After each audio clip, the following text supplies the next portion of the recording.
Hello students, welcome to Amar tuition classes.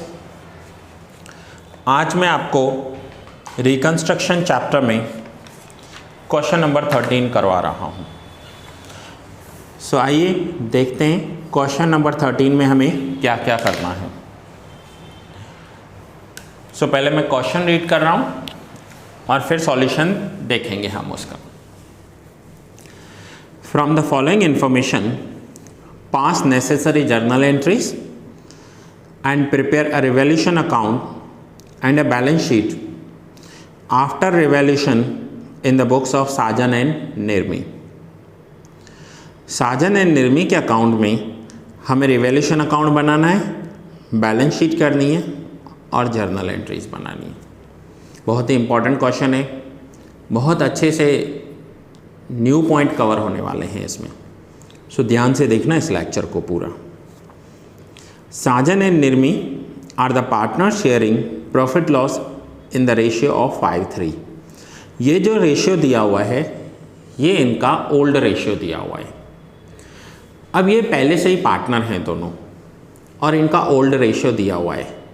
आज ये अपनी पार्टनरशिप फर्म का रिकंस्ट्रक्शन कर रहे हैं।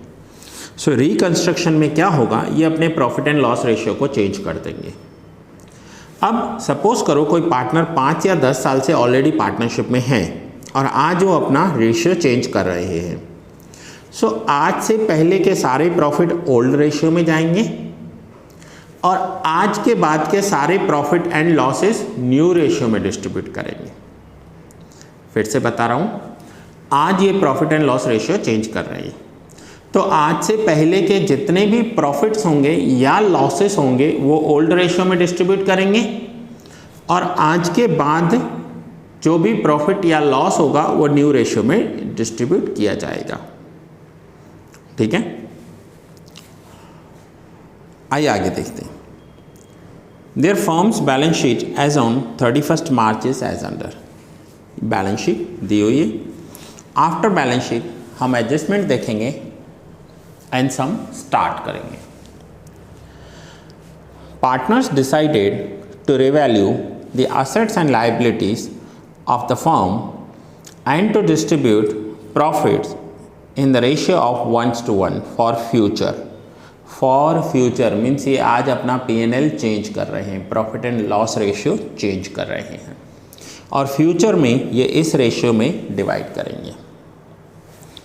First, the value of land and building is to be increased by 10%। Land and building की वैल्यू 10% इंक्रीज करनी है। अब एक हम रिवैल्यूएशन अकाउंट बनाएंगे, पार्टनर्स कैपिटल अकाउंट बनाएंगे और दूसरा बैलेंस शीट बनाएंगे। नाउ लैंड एंड बिल्डिंग की ओल्ड वैल्यू बुक में दी हुई है 1,40,000। सो 1,40,000 मैंने यहाँ पर लिखा, land and building 1,40,000 plus 10% increase करना है। लैंड एंड बिल्डिंग का वैल्यू 10% इंक्रीज करना है। सो 1,40,000 का 10% तो ये होता है 14,000। 14,000 इंक्रीज करेंगे तो हो जाएगा 1,54,000। बैलेंस शीट में हमेशा याद रखना आपको न्यू वैल्यूज़ रिकॉर्ड करनी है। बैलेंस शीट में आप न्यू वैल्यू रिकॉर्ड करोगे। अब 1,40,000 का बिल्डिंग 1,54,000 का हो गया। 14,000 का प्रॉफिट हुआ। प्रॉफिट है या गेन है, रिवैल्यूएशन में क्रेडिट करेंगे, लॉस हुआ तो रिवैल्यूएशन में डेबिट करेंगे। अब आपको इसे याद कैसे रखना है, तो ये वर्ड्स आपको याद रखने हैं। एसेट्स प्लस हो रहे हैं तो प्रॉफिट होता है, लाइबिलिटीज़ माइनस हो रही हैं, डिक्रीज हो रही हैं तो प्रॉफिट होता है। लॉस कब होगा, जब एसेट्स की वैल्यू डिक्रीज हो जाएगी तो लॉस होगा और लाइबिलिटीज़ की वैल्यू इंक्रीज हो जाएगी तो हमारा लॉस होगा। अब यहाँ पर मैंने लिखा है bye land and building account 14,000 क्योंकि एसेट्स जो हैं वो इंक्रीज हो गए। सो एसेट्स इंक्रीज हो गए तो क्रेडिट साइड लिखेंगे। रिवैल्यूएशन अकाउंट में जितना प्रॉफिट या लॉस होता है वो ही रिकॉर्ड किया जाता है। जैसे बिल्डिंग की वैल्यू 140 में से 154 हो गई तो यहाँ पर इंक्रीज कितनी हुई 14,000, तो रिवैल्यूएशन में 14 रिकॉर्ड होगा। सो जो इंक्रीज डिक्रीज है वो रिवैल्यूएशन में, और जो न्यू वैल्यू हो गई वो बैलेंस शीट में रिकॉर्ड करेंगे। तो ये हमारा फर्स्ट पॉइंट हो गया लैंड एंड बिल्डिंग का। नाउ सेकंड एडजस्टमेंट है the value of machinery and furniture is to be reduced by 40%। Machinery and furniture की वैल्यू को 40% रिड्यूस करना है। आइए मशीन का वैल्यू देखते हैं कितना है। सो मशीन की ओल्ड वैल्यू है 80,000 और जो फर्नीचर है उसका ओल्ड वैल्यू है 30,000। ये इनके ओल्ड वैल्यूज़ हैं। अब 40% रिड्यूस करना है हमें। मशीन में 80,000 का 40% करेंगे तो ये आंसर आ रहा है 32,000। नाउ 80,000 में से 32,000 रिड्यूस्ड हो गई मशीन की वैल्यू, तो न्यू वैल्यू कितनी बची? 48,000। अब मशीन का वैल्यू रिड्यूस हो गया तो ये तो हमारे लिए लॉस हो गया। और एसेट्स जब डिक्रीज होते हैं तो हम कहाँ रिकॉर्ड करते हैं? रिवैल्यूएशन में डेबिट साइड। और कितना रिकॉर्ड करेंगे? जितना रिड्यूस हुआ है। सो मशीन का वैल्यू रिड्यूस हुआ है 32,000, वो यहाँ पर हम डेबिट साइड लिखेंगे टू मशीनरी अकाउंट 32,000। अब फर्नीचर का 40%। नाउ 30,000 का 40% होगा 12,000। 30 माइनस 12 तो ये आंसर आ जाएगा 18,000। 30,000 माइनस 12,000 आंसर आ जाएगा 18,000। और फर्नीचर की वैल्यू रिड्यूस हो गई तो रिवैल्यूएशन में डेबिट साइड हम लिखेंगे जितनी वैल्यू रिड्यूस हुई है। फर्नीचर अकाउंट 12,000, रिवैल्यूएशन अकाउंट में डेबिट साइड। सो एक तो फर्नीचर की वैल्यू रिड्यूस हो गई तो न्यू वैल्यू यहाँ लिखेंगे, और दूसरा जितना रिडक्शन आया है वही रिवैल्यूएशन अकाउंट में डेबिट साइड रिकॉर्ड किया जाएगा। रिवैल्यूएशन अकाउंट में इंक्रीज या डिक्रीज रिकॉर्ड होगा, बैलेंस शीट में न्यू वैल्यू रिकॉर्ड होगी। Now third adjustment, ₹1,000 bad debt reserve on debtors is not required. Debtors में 1,000 का BDR रिक्वायर्ड नहीं है, ज़रूरत नहीं है। अब 40,000 के डेटर्स हैं और बैड डेट रिजर्व 1,500 लिखा हुआ है यहाँ पर। 1,500 माइनस करके आउटर कॉलम 38,500 दिया हुआ है। अब ये जो BDR है 1,500, इसमें 1,000 की ज़रूरत ही नहीं है।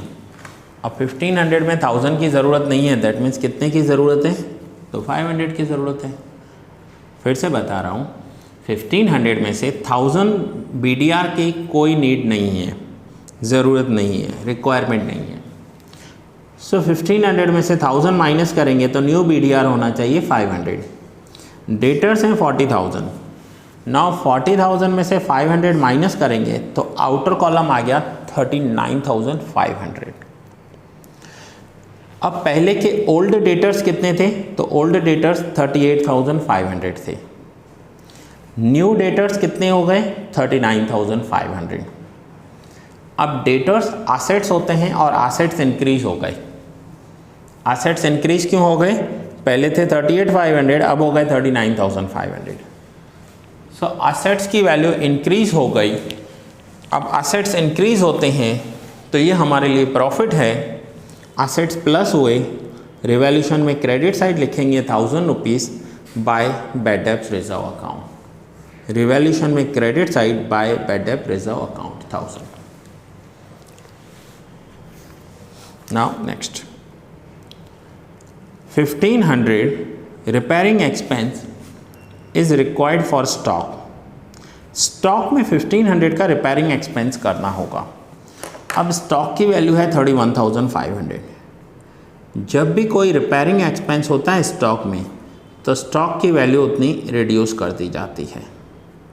31,500 में से 1,500 माइनस करेंगे तो स्टॉक की वैल्यू हो जाएगी 30,000। अब पहले स्टॉक की वैल्यू थी 31,500 एंड नाउ हो गई 30,000। सो 1,500 वैल्यू रिड्यूस हो गई स्टॉक की।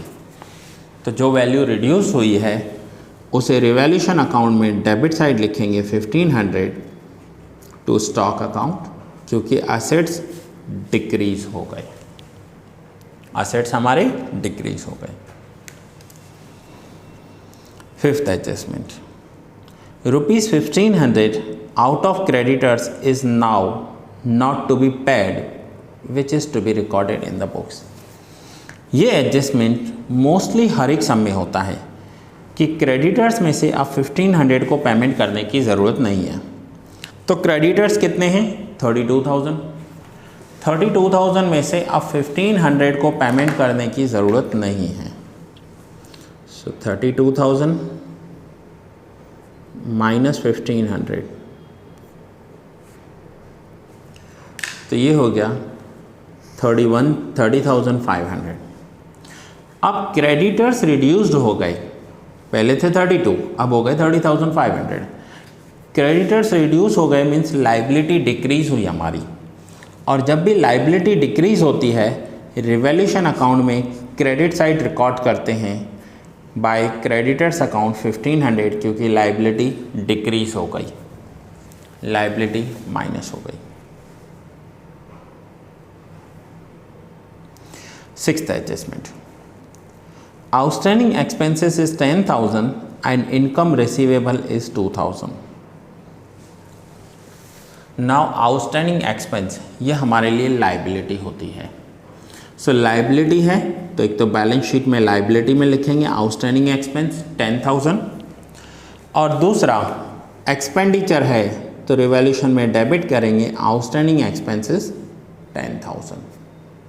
आउटस्टैंडिंग एक्सपेंसेस के दो इफ़ेक्ट आप फाइनल अकाउंट में करते हो, एक तो प्रॉफिट एंड लॉस अकाउंट में डेबिट साइड एक्सपेंस में प्लस करते हो, तो ये भी प्रॉफिट एंड लॉस अकाउंट है, डेबिट साइड एक्सपेंस में लिखेंगे, और दूसरा बैलेंस शीट में लाइबिलिटी। इसी एडजस्टमेंट में दिया हुआ है रिसीवेबल इनकम।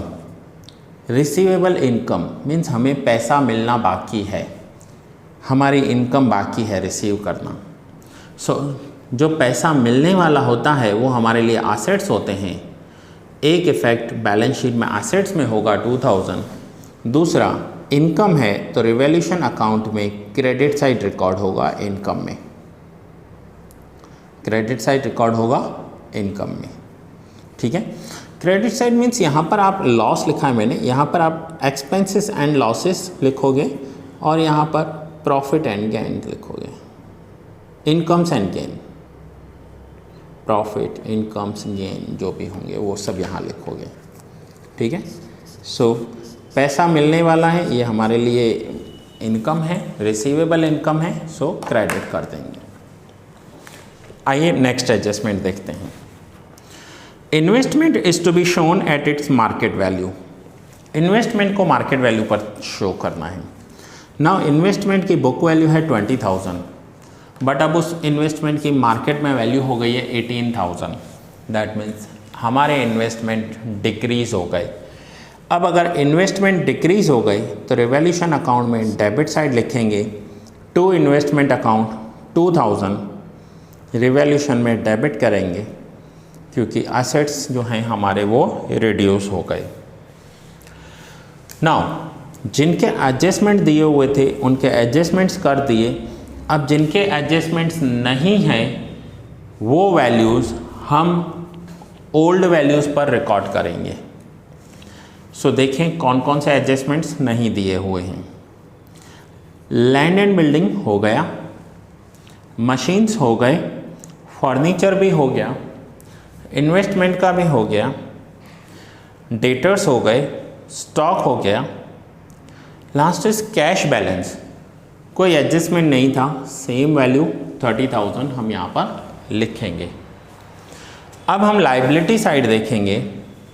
सो लाइबिलिटीज़ के लिए अलग से एक अकाउंट बनाया है, capital account. So capital account में क्रेडिट साइड पहले लिखेंगे, साजन कैपिटल है मीन्स लाइबिलिटीज़ हैं, क्रेडिट साइड रिकॉर्ड होंगी 80,000 एंड निर्मी 50,000। ये हमने इन दोनों की कैपिटल्स लिख दिए।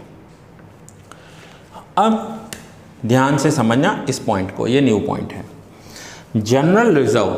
अब जनरल रिजर्व क्या होता है, तो ये हमारा पास्ट प्रॉफिट होता है, पहले के ईयर्स का अर्न किया हुआ प्रॉफिट है और उस प्रॉफिट में से जो अलग रखा जाता है पैसा, दैट मीन्स सेविंग्स समझ लो आप, ये हमारे सेविंग्स होते हैं। अब पार्टनर्स आज रिकंस्ट्रक्शन कर रहे हैं, तो आज से पहले के जितने भी रिजर्व्स होंगे उन्हें ओल्ड रेशियो में डिस्ट्रीब्यूट कर दिया जाएगा। सो जनरल रिजर्व 80,000 है और इनका ओल्ड रेशियो 5:3 था, तो दोनों को माय जनरल रिजर्व 80,000 को 5:3 में डिस्ट्रीब्यूट करेंगे तो आंसर आएगा 50,000 एंड 30,000। अब 80,000 को 5:3 में मैंने कैसे डिस्ट्रीब्यूट किया वो मैं यहाँ पर आपको वर्किंग्स में करके दिखाता हूँ। तो आपको क्या करना है, साजन 80,000 इंटू 5/8 करेंगे तो आंसर आ जाएगा 50,000। और निर्मी के लिए 80,000 इंटू 3/8 करेंगे तो ये आंसर आ जाएगा 30,000। तो ये रिजर्व्स हैं, ये रिजर्व्स हमने ओल्ड रेशियो में दोनों को 50 और 30 डिस्ट्रीब्यूट कर दिए। सो ये दोनों के 50,000 एंड 30,000 डिस्ट्रीब्यूट हो गए। Next is profit and loss account. Profit and loss account है 48,000, इसे भी सेम करना है, 5/8 एंड 3/8 करोगे तो 30,000 and 18,000। Profit and loss account ये एक रिजर्व है, ये ओल्ड रेशियो में डिस्ट्रीब्यूट होगा दोनों पार्टनर्स को। सो 30,000 and 18,000 profit and loss account को डिस्ट्रीब्यूट करें। नाउ क्रेडिटर्स ऑलरेडी हो चुके हैं हमारे। And last point is bills payable 10,000। हाँ sorry, bank loan 12% bank loan liability है, सेम लिख देंगे। अब जिनके एडजस्टमेंट्स दिए हुए थे उनके एडजस्टमेंट्स हमने कर दिए, जिनके एडजस्टमेंट्स नहीं थे उनके बाकी के पॉइंट्स कर दिए। अब हमें क्या करना है, अब हमें सबसे पहले रिवैल्यूएशन अकाउंट को क्लोज करना है। रिवैल्यूएशन में से प्रॉफिट या लॉस होगा वो कैपिटल अकाउंट में ट्रांसफ़र करेंगे और कैपिटल अकाउंट को फाइनली क्लोज करके बैलेंस शीट में रिकॉर्ड करेंगे और हमारा बैलेंस शीट टैली हो जाना चाहिए। सो रिवैल्यूएशन अकाउंट में डेबिट साइड टोटल है 57,500 और डिफरेंस आ रहा है 39,000। इस 39,000 को ओल्ड रेशियो में डिस्ट्रीब्यूट करेंगे, सो 39,000 इंटू 5/8 तो आंसर आ रहा है 24,375। एंड सेम 39,000 इंटू 3/8 करेंगे तो आंसर आ रहा है 14,625। इन दोनों का जो फाइनल टोटल है वो है 39,000। अब सेम ये टोटल हम पार्टनर्स कैपिटल अकाउंट में डेबिट साइड रिकॉर्ड करेंगे, 24,375 एंड 14,625। ये हुआ लॉस, इनका कैपिटल अकाउंट में ट्रांसफ़र कर दिया हमने। नाउ पार्टनर्स अकाउंट को क्लोज करना होगा हमें। क्रेडिट साइड टोटल है 160 साजन का, क्लोज किया, ये डिफरेंस आ गया। निर्मी का क्रेडिट साइड टोटल है 98,000, क्लोज किया, ये डिफरेंस आ गया। ये जो डिफरेंस है ये बैलेंसिंग फिगर है, आप क्वेश्चन मार्क कर सकते हो यहाँ पर, दैट मीन्स हमने कैलकुलेट किया है। नाउ क्लोजिंग बैलेंस जो कैपिटल का होगा वो हमने ट्रांसफ़र कर दिया बैलेंस शीट में दोनों का। एंड फाइनली हम बैलेंस शीट का टोटल करेंगे। Balance sheet after revaluation means जो एसेट्स एंड लाइबिलिटीज़ को रीवैल्यूड कर दिया, रीवैल्यूड करने के बाद जो इनका बैलेंस शीट आ गया वो है 3,39,500। ये बैलेंस शीट इनकी टैली हो गई। So revaluation account, capital account and balance sheet, ये हमारा टैली हो गया। अब इस क्वेश्चन में हमें रिवैल्यूएशन अकाउंट करना था, बैलेंस शीट करनी थी और साथ में हमें जर्नल एंट्रीज भी पूछी हुई थी। मैंने आपको क्वेश्चन में ऑलरेडी बताया था। ये देखिए journal entry, revaluation account and balance sheet. अब जर्नल एंट्रीज देखेंगे कैसे करनी है हमें। सो जर्नल एंट्रीज में जो भी एसेट्स के वैल्यूज़ इंक्रीज या डिक्रीज हुए हैं उनकी जर्नल एंट्री आपको करके दिखानी है। सो पहले तो आपको ये सम समझ में आ गया। अगर ये सम आप डायरेक्ट देख रहे हो तो इससे पहले वाला सम देख लीजिए। इससे पहले जो हमने सम किया था वो थोड़ा इजी सम था, ठीक है। तो आपको सारे लेक्चर सीक्वेंस में देखने हैं, बीच में से नहीं देखने हैं। अब यहाँ पर हमने रिवैल्यूएशन देखा, बैलेंस शीट देखी। अब हम इसकी जर्नल एंट्रीज देखेंगे। सो जर्नल एंट्रीज में हमें क्या करना है वो आप देखिए और कैसे करना है। जो हमारा फर्स्ट एडजस्टमेंट था, फर्स्ट एडजस्टमेंट आप बुक में देखिए, लैंड एंड बिल्डिंग का था। उस लैंड एंड बिल्डिंग को हमने क्या इफ़ेक्ट किए थे। So land and building revaluation account में क्रेडिट कर दिया। यहाँ पर हमने फिर से बता रहा हूँ, आज तक आप 11th में जर्नल एंट्रीज करके उसका लेजर पोस्टिंग कैसे किया जाता है वो सीख कर आए हो। ये मैं पहली बार आपको अकाउंट्स में से, लेजर पोस्टिंग में से जर्नल एंट्रीज सिखा रहा हूँ, लेकिन बहुत ही इजी वे में सिखा रहा हूँ। रिवैल्यूएशन अकाउंट में लैंड एंड बिल्डिंग को क्रेडिट किया है हमने, बाय लैंड एंड बिल्डिंग 14,000। तो इसकी जर्नल एंट्री कैसे होगी। तो जर्नल एंट्री होगी land and building account debit to revaluation account 14,000। Land and building account debit to revaluation account 14,000। Revaluation में क्रेडिट करेंगे 14,000, लिखेंगे by land and building account. तो देखिए रिवैल्यूएशन में क्रेडिट किया है। सो इसका मतलब हमें जर्नल एंट्रीज में अगर रिवैल्यूएशन क्रेडिट किया है तो क्रेडिट लिखना है और रिवैल्यूएशन को डेबिट किया है तो डेबिट लिखना है। अब यहाँ पर रिवैल्यूएशन को क्रेडिट करके मैंने लिखा है लैंड एंड बिल्डिंग, तो एंट्री हो गई land and building account debit to revaluation account. Now second adjustment machine का था, machine and furniture. So revaluation में डेबिट हुए हैं दोनों, रिवैल्यूएशन में दोनों डेबिट हुए हैं। तो दोनों का टोटल अमाउंट कितना होगा, 32 + 12 44। सो यहाँ पर मैंने लिखा है revaluation account debit 44,000 to machine account to furniture account. अब आप इसका पोस्टिंग करके देखिए। रिवैल्यूएशन अकाउंट में डेबिट साइड लिखा है to machinery and to furniture. Third bad debt reserve. Next adjustment कौन सा था, थर्ड देखिए, बुक में देखिए आप, बैड डेट रिजर्व का था। रिवैल्यूएशन में क्रेडिट किया है तो एंट्री क्या होगी, bad debt reserve account debit to revaluation account. ये देखिए bad debt reserve account debit to revaluation account. कहने का मतलब है कि रिवैल्यूएशन में क्रेडिट किया है तो क्रेडिट कीजिए, डेबिट किया है तो डेबिट कीजिए। नाउ नेक्स्ट एडजस्टमेंट स्टॉक का था। स्टॉक को हमने रिवैल्यूएशन में डेबिट किया है।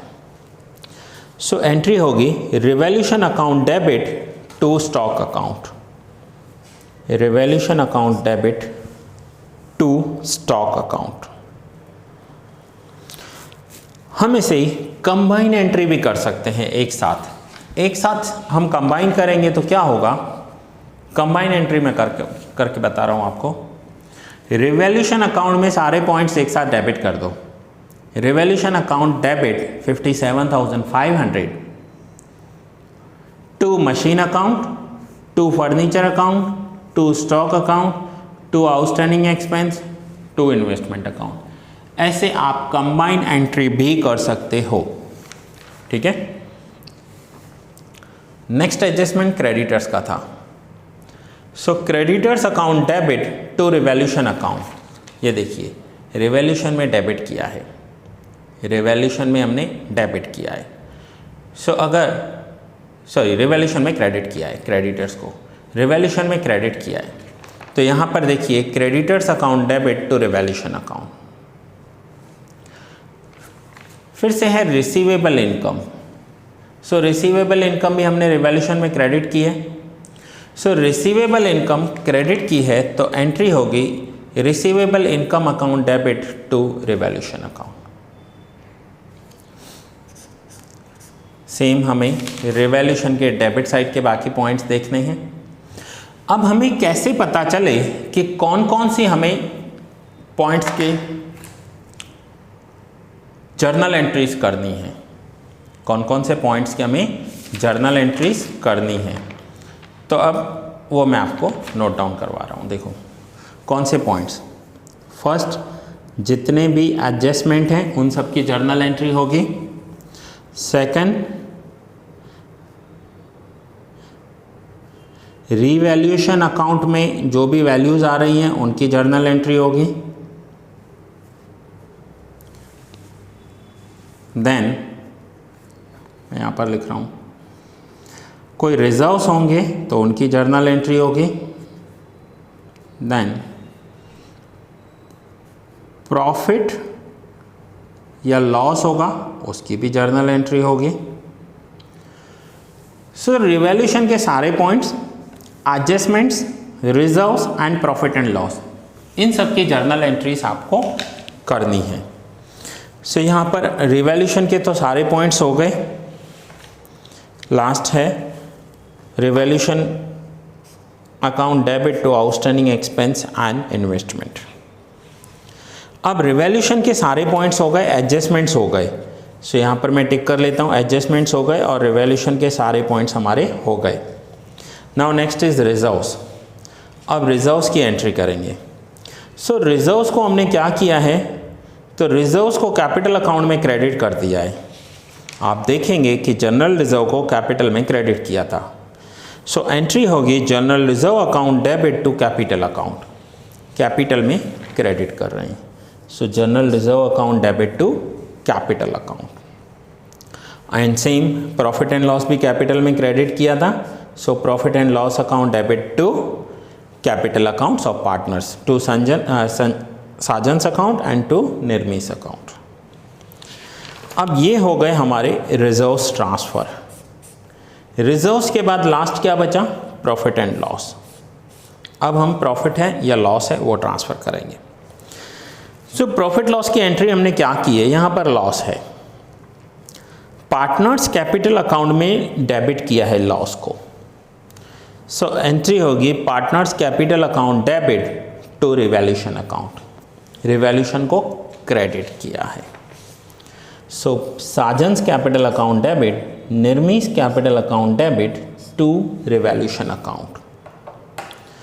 अब ये तो जर्नल एंट्रीज आपने कंबाइन कर ली, अलग अलग कर ली। अब एक मैं कंबाइन एंट्री आपको करके दिखाता हूँ। कंबाइन एंट्री आप कैसे करोगे, कंबाइन सिर्फ रिवैल्यूएशन के लिए होगी। सो रिवैल्यूएशन में टोटल आपने डेबिट कितना किया है, 57,500। तो मैं यहाँ पर लिखूँगा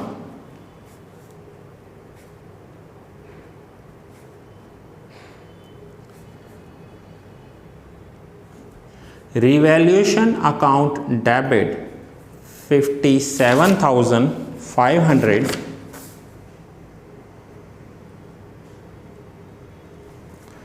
टू, अब टू में क्या है, machinery, furniture, stock, outstanding expense and investment, सब लिख दूंगा। To machine account,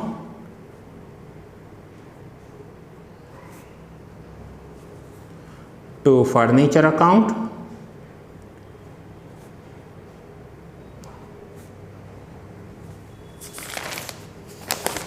to stock account,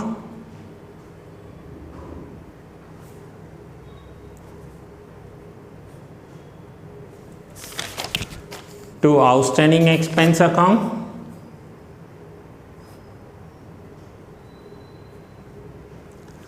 and to investment account।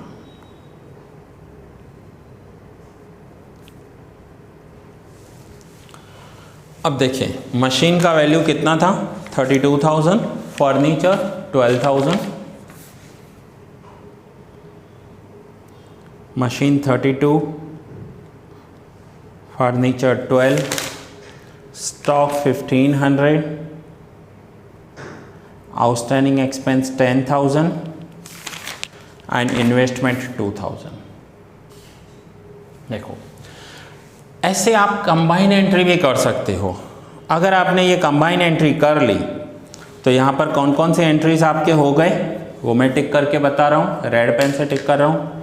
एक देखिए ये 32,000 की एंट्री हो गई मशीन की, 12,000 की एंट्री भी हो गई, 1,500 की एंट्री भी हो गई, 10,000 की एंट्री भी हो गई एंड 2,000 की एंट्रीज भी हो गई। ये सारी एंट्रीज आपने कंबाइन कर क्या कर दिया, revaluation account debit to machine, to furniture, to stock, to outstanding expense, to investment. So ये कंबाइन एंट्री रिवैल्यूएशन के डेबिट साइड का कर दिया हमने। अब रिवैल्यूएशन के क्रेडिट साइड की कंबाइन एंट्री करेंगे, लेकिन प्रॉफिट नहीं करेंगे। ये चारों पॉइंट हम ले सकते हैं कंबाइन एंट्री में, प्रॉफिट की अलग एंट्री करनी पड़ेगी। तो जब आप कंबाइन एंट्री करोगे ना तो आपकी एडजस्टमेंट्स और रिवैल्यूएशन सारे पूरे हो जाएंगे। एडजस्टमेंट्स और रिवैल्यूएशन आपके पूरे हो जाएंगे। रिजर्व्स एंड प्रॉफिट की एंट्री तो आपको अलग से करनी ही पड़ेगी, लेकिन ऐसे इजी हो जाएगा। आप रिवैल्यूएशन की एंट्री सारी कर दो, ये पॉइंट कर दो, फिर प्रॉफिट करो और रिजर्व करो। सो ऐसे इजी हो जाएगा। सो नाउ ये क्वेश्चन कंप्लीट हुआ हमारा। एक बार आप स्क्रीनशॉट ले लीजिए या नोट डाउन कर लीजिए।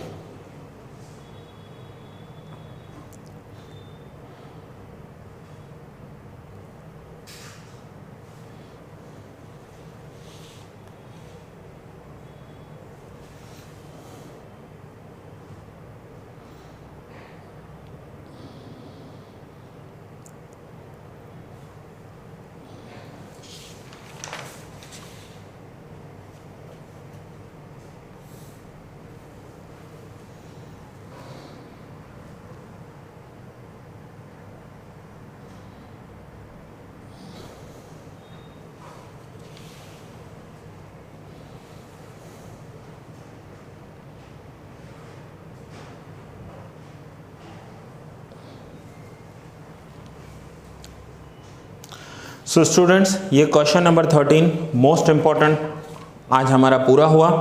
नेक्स्ट लेक्चर में मैं आपको न्यू सम करवाऊंगा। ये लेक्चर यहाँ पर ही पूरा कर रहा हूँ।